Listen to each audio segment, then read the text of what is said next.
होता है, उठते बैठते उनको जोड़ों में से आवाज़ आती है, वो भी सिर्फ एक्सरसाइज से बेहतर होती है। जो एक्सरसाइजेज जब हम जिक्र कर रहे हैं इनमें, तो वो स्ट्रेंथनिंग एक्सरसाइजेज हैं जो ज़रूरी नहीं कि भाग कर की जाएं, वो आप अपने योगा मैट के ऊपर भी, अपने बेड के ऊपर भी, बैठे बैठे भी वो एक्सरसाइजेज कर सकते हैं, जो घुटनों के अमराज के लिए हम बताते हैं। आइसोमेट्रिक क्वाड्रिसेप्स स्ट्रेंथनिंग एक्सरसाइजेज उसे कहते हैं। और ये जो मालिशें होती हैं, मसाज होती है, जैसे जैतून के तेल में कलौंजी के ड्रॉप डाल के गर्म करके अच्छी मसाजें अगर करवाई जाएँ थेरेपी टाइप की, तो क्या वो काम आती हैं जोड़ों के दर्द के पेन के लिए, रिलीफ के लिए? क्योंकि बंदा जब दर्द में होता है तो इतनी पेन किलर खाए तो वो भी किडनी ख़राब करने के बाइस बन सकता है। तो क्या मसाज काम करती है? बहुत अच्छा सवाल।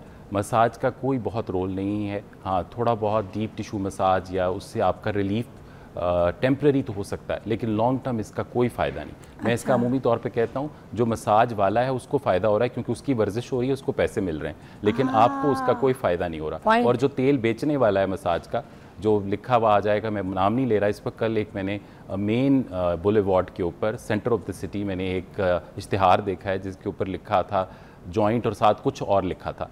तो मैंने अपनी मिसेस को कहा, जो who happens to be actually a medical doctor, a public health expert and dietitian, तो मैंने कहा देखो अब ये सब लोग यही लगाया करेंगे जोड़ों के ऊपर और इसी से अपने जोड़ों की दर्द का इलाज करेंगे क्योंकि उसकी इतनी एडवर्टाइजमेंट होगी। This is so very bad. अच्छा, मोटापा जो है उसके लिए कहा जाता है कि आप सीधा खड़े हो जाएं, खड़े होके जो है ना आप अपने पैरों को देखें, ठीक है? अगर आपके पैर आपको दिख रहे हैं तो इसका मतलब आप मोटे नहीं है, और अगर आपका पेट आपके पैरों के आगे आ रहा है और आप नहीं देख सकते अपने पैरों को तो इसका मतलब आप मोटे हैं। मोस्टली हम यही बातें सुनते हैं। अब इस तरीके के जो लोग हैं, क्या उनके लिए जब ये सारी, इनको चाहे यूरिक एसिड हो, चाहे इनको ये जो र्यूमेटॉइड आर्थराइटिस हो जाता है, तो ये सब फिर उनके लिए बहुत शदीद पेनफुल हो जाता है? बिल्कुल, बहुत रोल है इसमें आप वज़न की ज़्यादती का, अपने वज़न को मेंटेन रखना, जो आपका बॉडी का जो वेट आइडियल है उसके ऊपर लेकर आना कोई मुश्किल नहीं है। हर चीज़ अवेलेबल है नेट के ऊपर। सो आप अपनी एज डालें, अपना वज़न डालें इस वक्त, और अपनी हाइट डालें तो आपका बॉडी मास इंडेक्स जिसे कहते हैं BMI निकल आएगा। BMI कैलकुलेटर लिखेंगे अगर गूगल करेंगे तो वो निकल आएगा। उसके अंदर ये चीज़ें एंटर कीजिए और देखिए कि इस वक्त आपका वज़न किस में फॉल कर रहा है। अगर आप ओवरवेट हैं, माइल्ड ओबीस हैं, बहुत ज़्यादा मॉडरेट या सिवियर मॉर्बिड ओबेसिटी की तरफ जा रहे हैं, तो मॉर्बिड ओबेसिटी के लिए मैं ये सलाह दूंगा कि डाइटिशियन, न्यूट्रिशनिस्ट को मिलिए, एक अच्छे फिजिशियन से रब्ता कीजिए, एंडोक्राइनोलॉजिस्ट को मिलें, इसको भी बीमारी अलहदा से समझें क्योंकि ओबेसिटी बहुत सारी बीमारियों की माँ है, जिनमें से डायबिटीज़ एक है, जिनमें दिल की बीमारियाँ हैं और उनमें जोड़ों के अमराज सरे फहरिस्त हैं। जो ओबेसिटी के साथ लिंक किए जाते हैं जोड़ों के अमराज, वो ज़्यादा ऑस्टियोआर्थराइटिस है, जो घुटनों का आर्थराइटिस है, कमर के मोहरों के मसले हैं जिसमें स्लिप डिस्क है जैसे, और घुटनों के अंदर की जो गद्दी घिस जाती है जिसे एज के साथ चेंजेस कहते हैं, वो मोटापे के साथ बहुत ज़्यादा लिंक है। और अगर आप अपने वज़न में मुनासिब हद तक कमी कर लेते हैं, जिसको आइडियल बॉडी वेट तक तो पहुंचना किसी बहुत ओबीस शख्स के लिए इतना आसान नहीं होगा, लेकिन उसमें जो रिसर्च कहती है कि अगर 10% तक अगर आप अपना वज़न कम कर लेते हैं तो ये आपके घुटनों की हेल्थ के ऊपर खातिर खा इफ़ेक्ट करेगा और इससे आपका प्रोग्रेशन डिज़ीज़ का, अगर अभी आपकी डिज़ीज़ दरमियानी है स्पेशली, और अगर बहुत एडवांस नहीं, तो उसके आगे बढ़ने के इम्कानात स्लो होते जाएंगे। अच्छा, बहुत से लोग कहते हैं कि आपने जो है ना वॉक इतनी ज़्यादा नहीं करनी, आपने फिर 5-6 किलोमीटर जो वॉक है वो नहीं करनी, आप बहुत भागे मत क्योंकि इससे आपका वज़न कम नहीं होगा। ये सिर्फ आपके जोड़ों पे इफ़ेक्ट करती है, आपके जो जोड़े हैं वो कमज़ोर हो जाते हैं। मोस्टली कहा जाता है ना कि एथलीट्स जो हैं, जो फुटबॉलर्स वगैरह होते हैं, उनके घुटने ख़राब हो जाते हैं, वो इस वजह से क्या सही बात है? कहते हैं स्विमिंग और साइकिलिंग कर लें बस। बहुत दफ़ा जो बहुत हाई इम्पैक्ट स्पोर्ट्स हैं, जैसे आपने जिक्र किया फुटबॉल है, बास्केटबॉल है, उनमें इंजरीज़ भी बहुत होती हैं प्लेयर्स को, जिसकी वजह से जो ट्रॉमा है, जो इंजरी है लिगामेंट की, उसकी वजह से उनकी कार्टिलेज जल्दी खिंचना शुरू हो जाती है और उनको ऑस्टियोआर्थराइटिस होता है।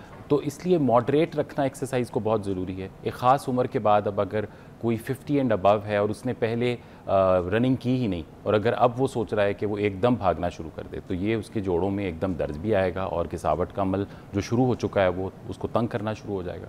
तो जब भी एक्सरसाइज शुरू करें तो एक्सरसाइज को शुरू इब्तिदा इस तरह कीजिए कि आहिस्ता आहिस्ता तदरीजन उसको बढ़ाइए, एकदम से बहुत ज़्यादा कोशिश ना कीजिए कि एक ही दिन में 5 किलोमीटर हम चलेंगे। अगर ऐसा होगा तो अगले 2 हफ्ते आप फिर बिस्तर पे लेट जाएंगे। अच्छा सर, और एक और चीज़ ये होती है कि जब मोटापा कम करने के लिए जिम ज्वाइन की जाती है तो पहले तो उनको अपनी ग़िज़ा का समझ कुछ नहीं आता कि कुछ खाए पिए बगैर फाका करके भूखे होके तो एक कप ब्लैक कॉफ़ी पियेंगे, जो सोशल मीडिया पे देखेंगे अच्छा ब्लैक कॉफ़ी से वेट कम हो जाता है, ब्लैक कॉफ़ी पियेंगे, उसके बाद उसमें एप्पल साइडर विनेगर वगैरह पानी में डाल के पी के चले जाएंगे और जाके फिर जिम करेंगे। जब एक चीज़ उठाएंगे, कोई एक वेट करेंगे या फिर ट्रेडमिल पे भागेंगे तो उसके बाद तो उनको होते आना शुरू आते हैं, चक्कर आना शुरू आते हैं, फेंट हो रहे होते थे लोग। बिल्कुल, इसीलिए क्योंकि हम एक प्रोफेशनल एडवाइस नहीं ले रहे, हम सिर्फ जो मीडिया पे देख रहे हैं हम उसको फॉलो कर रहे हैं। और एक भेड़ चाल आप जैसे कह रही हैं, जो ट्रेडमिल है, ट्रेडमिल इटसेल्फ कभी कभार घुटनों के लिए बहुत अच्छी नहीं होती, क्योंकि अगर आप उसको